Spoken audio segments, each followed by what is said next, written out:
Hello दोस्तों।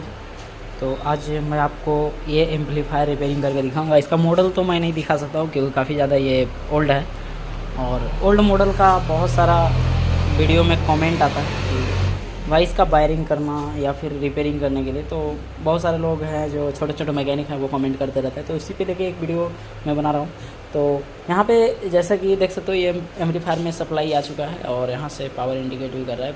Customer ने colour वाला एलईडी लगा दिया है पहले से, और यहाँ जो इसका लेवल होता है, लेवल को हटा दिया गया है और कुछ चीज़ों को निकाला है, बाकी चलने लायक इसको छोड़ा है उस तरीके से। और यहाँ पे रेजिस्टेंस एक जला हुआ है। तो हालांकि ये रेजिस्टेंस जला हुआ है, फिर भी ये हीट हो रहा है। रेजिस्टेंस मतलब गर्म हो रहा है, काफ़ी ज़्यादा गर्म हो रहा है। गर्म होने का रीज़न यही है कि कोई भी रेजिस्टेंस यदि काफ़ी ज़्यादा गर्म हो रहा है, जिसका मतलब रेजिस्टेंस के बाद का जो जहाँ से वो सप्लाई आउट किया है, जैसे रेजिस्टेंस सीरीज में लगा हुआ है तो इधर से इन हुआ सप्लाई और इधर से आउट हुआ। तो यदि आउटपुट में, सप्लाई में, ट्रैक में या फिर कोई भी पार्ट्स में शॉर्टिंग होगा तो वो रेजिस्टेंस पे लोड डालेगा और रेजिस्टेंस आपका हीट होगा ही होगा। तो इससे यही निष्कर्ष निकलता है कि आगे कहीं ना कहीं शॉर्टिंग है, लेकिन कहाँ शॉर्टिंग है वो हम चेक करेंगे, उसके बाद पता लगा सकते हैं। अब यहाँ पे क्या है कि इसका कंडीशन कुछ ये है,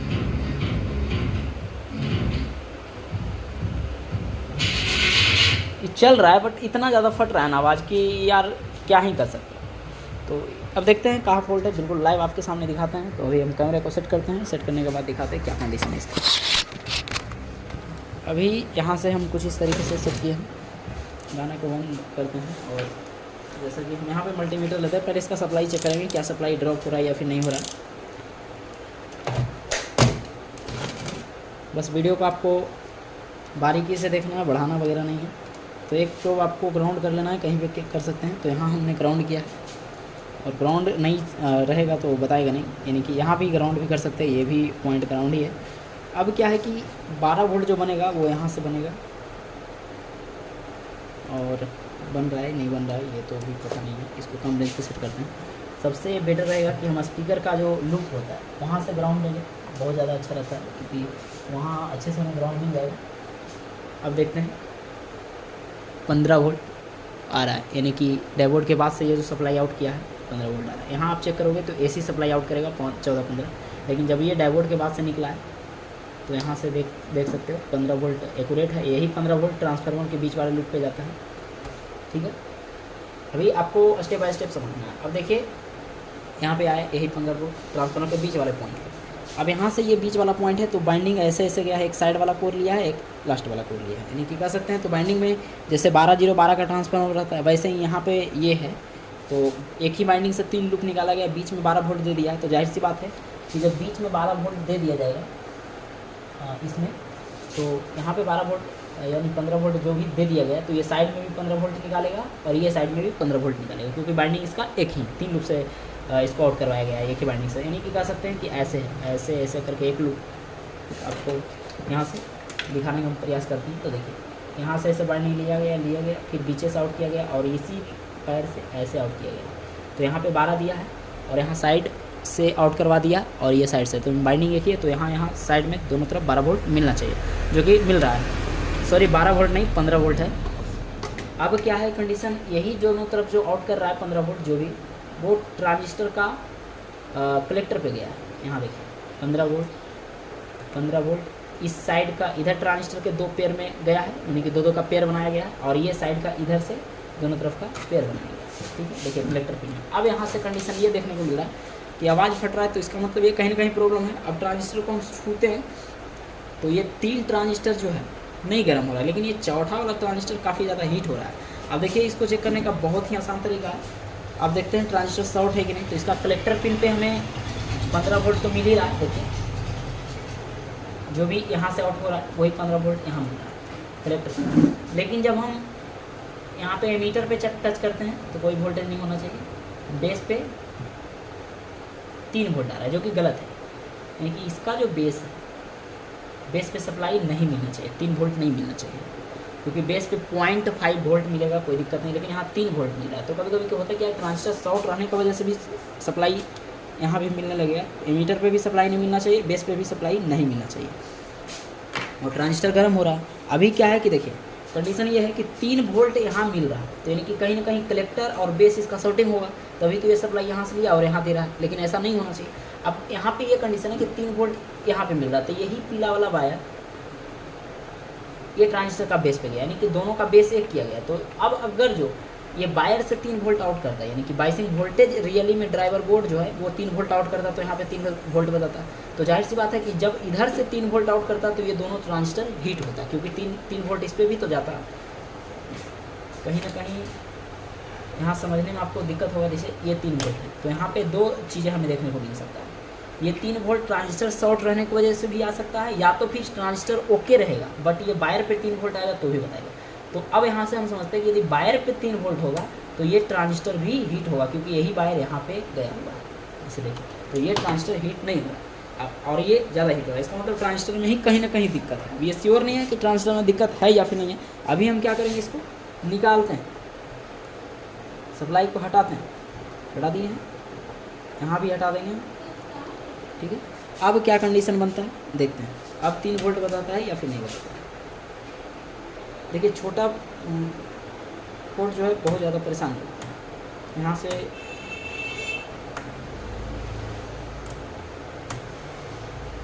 पंद्रह वोल्ट आ रहा है कलेक्टर पे, ठीक है, 17 वोल्ट। अब इसका बेस पे देखिए, बेस पे भी 17 वोल्ट आ रहा है, ऐसा नहीं होना चाहिए। बेस पे भी 17 वोल्ट, कलेक्टर पे भी 17 वोल्ट, इसका मतलब बेस और इसका कलेक्टर शॉर्ट, सॉरी बेस और इसका कलेक्टर हाँ शॉर्ट है। अभी इसको हम बंद करते हैं, आपको मल्टीमीटर से कंटिन्यूटी चेक करके दिखाते हैं क्या कंडीशन बन रहा है। और यही शॉर्टिंग की वजह से ये रेजिस्टेंस जो है वो जला हुआ है। अब देखिए ये NPN ट्रांजिस्टर है, तो बेस रेड प्रोब से बताना चाहिए 30-55 होगा, तो ये नहीं बता रहा है। और कलेक्टर से देखिए शॉर्ट बता रहा है, तो यही कंडीशन है। अभी हम इसको खोलते हैं, उसके बाद बाहर निकालते हैं और एक नया वाला ट्रांजिस्टर और एक ये वाला ट्रांजिस्टर, दोनों में हम आपको डिफरेंस दिखाएंगे। यदि आप नया मैकेनिक है तो आपको बहुत ही बारीकी से समझ आ जाएगा। अभी क्या है कि ये ओल्ड वाला ट्रांजिस्टर है और ये न्यू वाला CDIL का है। अभी देखिए ये रेड प्रोब कॉमन होना चाहिए इसमें, और देखिए जो बॉडी में हम अटैच कर रहे हैं वो कलेक्टर है, इसका वैल्यू 512 आ रहा है। और ये जो हम अटैच किए रेड ब्लैक वाला प्रोब, ये एमीटर है, तो एमीटर में ज़्यादा वैल्यू बताएगा 514 और कलेक्टर में 12, डिफरेंस 2-3 का रहता है, तो एमीटर में ज़्यादा वैल्यू होता है। और यहाँ पे इसका कंडीशन देखिए ये है, तो ये नहीं होना चाहिए। अब देखिए हम ये सप्लाई जो 15 वोल्ट दे रहे थे वो ये बॉडी में दे रहे थे, तो ये बॉडी से कहाँ आ रहा था, बेस पे आ रहा था शॉर्ट होकर के, और तो बेस पे हम चेक कर रहे थे तो 3 वोल्ट बता रहा था। लेकिन जब हम वायर को डिस्कनेक्ट किए तो वो जैसे ही डिस्कनेक्ट किए वो 15-17 बताने लगा। तो ऐसा क्यों? अभी आप लोग कमेंट करोगे कि भाई उस टाइम तो 3 वोल्ट बता रहा था, लेकिन जब आप डिस्कनेक्ट किए तो 15-17 क्यों? तो देखिए ये 15-17 ही निकाल रहा था, लेकिन ये जो बेस का जो वायर होता है ना वो वोल्टेज को दबाने का प्रयास कर रहा था, यानी कि वो 12-13 वोल्ट दबा रहा था, उसके बाद उससे जो नहीं दब रहा था वो वोल्टेज हमें बता रहा था। यानी कि जब हम जहाँ सप्लाई नहीं देने का वहाँ पे दे देते हैं तो वो कुछ ना कुछ वोल्टेज को दबाएगा, जहाँ तक उसको क्षमता रहेगा वहाँ तक वो दबाने का ही प्रयास करेगा। तो यही कारण है। अब क्या है कि इसको लगाएं, अब वॉइस फिर से फट रहा है, नया लगाएं फिर भी वॉइस फट रहा है, आवाज़ क्लियर नहीं आ रहा, तो फिर से भाई कन्फ्यूजन में हो जाता है कि अब क्या करें। तो भाई ऐसा कंडीशन में ये देखिए ये तो फुल शॉर्ट है तब बिप्स दिखा दिया, कोई ट्रांजिस्टर जो होता है हाफ शॉर्ट रहता है, यानी कि मल्टीमीटर से कंटिन्यूटी शो नहीं करेगा, लेकिन जब आप वैल्यू चेक करोगे तो वैल्यू में डिफरेंस दिखाएगा। तो अभी हम क्या करेंगे, इसको चारों ट्रांजिस्टर यहाँ पर इसमें जो भी हमें दिख रहा है ट्रांजिस्टर, देखिए यहाँ पे चारों ट्रांजिस्टर को हम वायर डिस्कनेक्ट करके एक बार बारीकी से देख लेंगे, क्योंकि ऐसा करने से क्या होगा कि पूरा हमें श्योर हो जाएंगे कि ये 3 ट्रांजिस्टर बाकी भी ओके है। तो अभी हम क्या करेंगे, सभी का एमीटर डिस्कनेक्ट करते हैं, ठीक है। और हो सके तो आप बेस भी डिस्कनेक्ट कर दीजिए, वो आप पे डिपेंड करता है, आप एक्सपर्ट हैं तो नहीं डिस्कनेक्ट कर सकते हैं। और यहाँ से ये भी एमीटर से डिस्कनेक्ट कर देंगे, ठीक है। अब इसको भी हम हटा ही देते हैं, ठीक है, हटेगा। अब देखिए इसका कंडीशन क्या है, बेस नीचे वाला है तो रेड प्रोब रखेंगे, ये ट्रांजिस्टर वाई नहीं बता रहा है, ये भी शॉर्ट है, करेक्टर तो बेस शॉर्टिंग बता रहा है, देखिए नहीं ये कंडेंसर चार्ज की वजह से शॉर्ट बता रहा है, लेकिन यहाँ पे एमीटर टू बेस वैल्यू बताना चाहिए, लेकिन इस पर भी हमें डाउट है। यहाँ देखिए बेस टू एमीटर, ये भी नहीं बता रहा है। आपको इच्छा है तो हम पलट के भी दिखा देते हैं, कुछ नहीं बता रहा है। बेस टू एमीटर बताना चाहिए, रेड प्रोब बेस पे रखना है। और यहाँ पे देखिए ये भी नहीं बता रहा है, यानी कि हमें लग रहा है कि चारों ट्रांजिस्टर में कुछ ना कुछ दिक्कत है। हम फिर से इसको खोलेंगे, इसके बाद आपको रिजल्ट दिखाते हैं। ये 4 ट्रांजिस्टर मैंने बाहर निकाला है। देखिए इसका कंडीशन ये है। आप लोग चेक करोगे तो कुछ कुछ चीज़ें सही दिखाएगा, लेकिन जो दिखता है वो रहता नहीं है। तो यहाँ से देखिए ये तो पहले शॉर्ट है, इसको साइड करते हैं, इसको एक बार देख लेते हैं। बेस यही दोनों में से कोई होना चाहिए। ये बेस नहीं है, ये भी नहीं, तो बता नहीं रहा है। हालांकि ये देखिए बता रहा है, ठीक है। तो इसका वैल्यू कम है। और ये दोनों में यदि आप चेक करोगे एमीटर टू बेस तो कोई वैल्यू नहीं। तो कोई ज़रूरी नहीं है कि बीप साउंड होगा तो ही शॉर्ट होगा, कभी कभी लीकेज भी हो जाता है। बीप साउंड नहीं देगा फिर भी वो अंदर से शॉर्ट रहता है। ये भी वही है, वैल्यू कम आ रहा है। लेकिन जब आप ये दोनों में चेक करोगे ऊपर में एमीटर टू बेस तो कोई वैल्यू नहीं शो करेगा। भाई लोग कमेंट करने से पहले वीडियो को सही से देखो, बारीकी से देखो, उसके बाद आपका सारा कमेंट का जवाब मिल जाएगा। हम कोई ऐसा वीडियो नहीं बनाते जिसमें आपको कमेंट करना पड़े, बट आप करते हो तो कोई बात नहीं। हम इस तरीके से बताते हैं कि आपका सारा सवाल का जवाब इसी में मिल जाता है। और वीडियो आने में लेट होता है ये तो मैं भी जानते हैं और आप भी जानते हैं, क्योंकि काम ज़्यादा रहता है तो वीडियो बनाने में नहीं बनता। ये भी शॉर्ट है।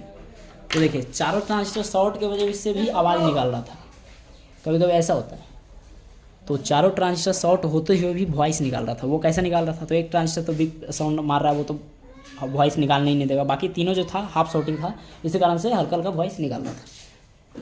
अब देखिए न्यू वाला ट्रांजिस्टर ये है, ये CDIL का। अब देखिए इसको हम चेक करते हैं। देखिए ऐसे नहीं बताया, लेकिन अब ऐसे बताएगा, बता रहा है, ठीक है। 514 और ये 512 ऐसा है। बाकी आप पलट के चेक करोगे नहीं बताएगा, कैसे नहीं बताएगा। ये बेस पे रेड रखोगे तो ही बताएगा, अन्यथा बताने वाला नहीं है। तो अभी हम क्या करते हैं, चारों ट्रांजिस्टर को चेंज करते हैं, उसके बाद देखते हैं आगे फॉल्ट है या फिर नहीं। वो रेजिस्टेंस जो है उसको भी हम बताएंगे कितना ओम का लगाना है। अभी क्या है कि चारों ट्रांजिस्टर को हमने चेंज कर दिया है। और अब देखिए क्या कंडीशन बनता है इसका सप्लाई में। तो मल्टीमीटर को 200 वोल्ट पे सेट किए, एक तो ग्राउंड कर देते हैं। यहाँ से देखिए कलेक्टर पे जो वोल्टेज आ रहा है 17 वोल्ट, और यहाँ पे 20 बेस पे जो बता रहा था 3 वोल्ट बता रहा था, लेकिन अब क्या है 0.34 हो रहा है। ये सही है, लेकिन पहले 3 वोल्ट बता रहा था। और फिर जब ये हम वायर डिस्कनेक्ट किए तो 17-18 बताने लगा। जो कलेक्टर पे बता रहा था वो बेस पे भी बताने लगा। लेकिन एमीटर पे भी वोल्टेज नहीं रहना चाहिए, ठीक है। यहाँ पे देख लीजिए, क्योंकि दो का पेयर बना हुआ है, बेस पे कोई वोल्टेज नहीं है, 0.23 यही समथिंग है जो वाइसिंग वोल्टेज है। और यहाँ कलेक्टर पे वोल्टेज, तो देखिए कलेक्टर पे जो भी प्लस का सप्लाई आ रहा है, मैंने बताया ये ट्रांसफार्मर के थ्रू आ रहा है। पहले ट्रांसफार्मर बीच में प्लस का सप्लाई दिया, और ट्रांसफार्मर बाइंडिंग के जरिए दोनों तरफ राइट और लेफ्ट की तरफ ट्रांजिस्टर को सप्लाई दे रहा है। और ये जो बाइसिंग वोल्टेज आ रहा है दोनों तरफ का, बेस पे जो ये येलो वायर के जरिए आ रहा है, वो ये ट्रांसफार्मर से आ रहा है। ये ट्रांसफार्मर से जो लूप निकला है, वो यहाँ पे 3 लूप निकला है, और 2 राइट और एक लेफ्ट में जो है ट्रांसफार्मर में, यानी कि राइट में येलो और लेफ्ट में येलो से ये बाइसिंग वोल्टेज बनाया गया है। और बीच में जो है वो सप्लाई इसको दिया गया है कुछ मिली वोल्ट में, ठीक है। वो अब यहाँ से क्या है, इसको ट्रांसफार्मर को जो ड्राइव करवा रहा है वो ये बाइसिंग ट्रांजिस्टर करवा रहा है। यहाँ पे 30-55 लगा होगा। अब ये ट्रांजिस्टर काफ़ी ज़्यादा हीट हो रहा है, हालांकि इसको भी मेरे को देखना पड़ेगा। तो यहाँ पे हीट उतना नहीं होना चाहिए, इसको भी एक बार हम चेक कर लेते हैं। यहाँ पे हीट होने का वजह है कि सही से बजेगा नहीं है। तो ट्रांजिस्टर हीट हो रहा है, बट ट्रांजिस्टर ओके है। अब देखते हैं इसमें कैसे काम कर रहा था। तो हमने बताया कि बाइसिंग ट्रांसफार्मर इसका ये है, और इसको ड्राइव करवाने के लिए क्या किया गया है, इसका एमीटर पे नेगेटिव सप्लाई दे दिया गया है बाइसिंग ट्रांजिस्टर का। और कलेक्टर पे, यहाँ पे कलेक्टर पे जो है जो आउटपुट लिया गया है ये ट्रांसफार्मर से, ठीक है, यानी कलेक्टर से ट्रांसफार्मर पे दे दिया गया है। अब ट्रांसफार्मर का दूसरा बाइंडिंग पे सप्लाई दिया गया प्लस का। अभी यहाँ से समझिए, डायग्राम बना करके हम बहुत सारा वीडियो बना चुके हैं। इसमें 2 लूप है इधर प्राइमरी साइड में। अब पहला लूप पे प्लस का सप्लाई दिया गया है, और ये समझ जाइए कि पहला लूप पे जब प्लस का सप्लाई देगा तो दूसरा लूप से भी प्लस का सप्लाई ये आउट करेगा। तो आउट कर रहा है तो कहाँ जा रहा है, कलेक्टर पे। और इधर से ये ग्राउंड से ये एमीटर पे दे दिया गया है माइनस का सप्लाई, यानी कि प्लस का सप्लाई कलेक्टर पे और माइनस का सप्लाई एमीटर पे दे दिया गया है। प्लस का सप्लाई कैसे दिया गया है? ट्रांसफार्मर के थ्रू। पहले ट्रांसफार्मर में प्लस का घुसेड़ा गया सप्लाई, उसके बाद उससे जो आउट किया गया उससे दिया गया है। ठीक है, अब क्या है कि इसका बेस पे जो सिग्नल दिया गया है वो आप मोबाइल पिन से देते हैं, वो इस बोर्ड के थ्रू फिल्टर होके ये बेस पे सिग्नल आता है। जैसे ही बेस पे सिग्नल आता है ये दोनों फ्लैक्चुएट करता है और ट्रांसफार्मर को फ्लैक्चुएट करवाता है। अब देखिए इसका कंडीशन कुछ ये है,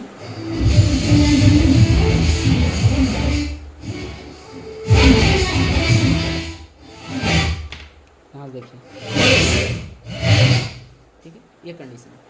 तो ऐसा ही है और कुछ नहीं है। अब देखिए कुछ चीज़ों को और बता दूँ, ये रेजिस्टेंस जला हुआ है, तो ये रेजिस्टेंस किस लिए जला हुआ है? क्योंकि लोड बड़ा है तो जला हुआ है, लेकिन ये ख़राब नहीं है। अब क्या है, रेजिस्टेंस कैसे काम कर रहा है? देखिए ये ग्राउंड जो आ रहा है वो रेजिस्टेंस पे पहले आ रहा है, रेजिस्टेंस जैसे आउट करता है तो वो माइनस आउट कर रहा है, यानी कि ग्राउंड ये पहले रेजिस्टेंस पे आया, रेजिस्टेंस इसका आउट किया, आउट करने के बाद सभी पे ग्राउंड गया। ये जितना भी ट्रांजिस्टर है, 4 ट्रांजिस्टर, 4 को यहाँ पे लो वैल्यू का यहाँ पे लगा हुआ है, 1 2 3 4, यही चारों लो वैल्यू का रेजिस्टेंस लगा है। ग्राउंड ये आउट करके ये चारों पे गया है और ये चारों बारीकी से आउट किया है जो कि एमीटर पे गया, यानी कि हम कह सकते हैं कि ये रेजिस्टेंस के जरिए एमीटर पे माइनस का सप्लाई गया है। ये जो ट्रांजिस्टर है 3055 यहाँ पे ग्राउंड पे, यानी कि यहाँ ये माइनस का सप्लाई आया है, यहाँ भी एमीटर पे माइनस का सप्लाई आया है, यहाँ भी एमीटर पे माइनस का सप्लाई आया है और यहाँ पे भी माइनस का सप्लाई आया है, और प्लस का सप्लाई कलेक्टर पे गया है ये ट्रांसफार्मर के थ्रू।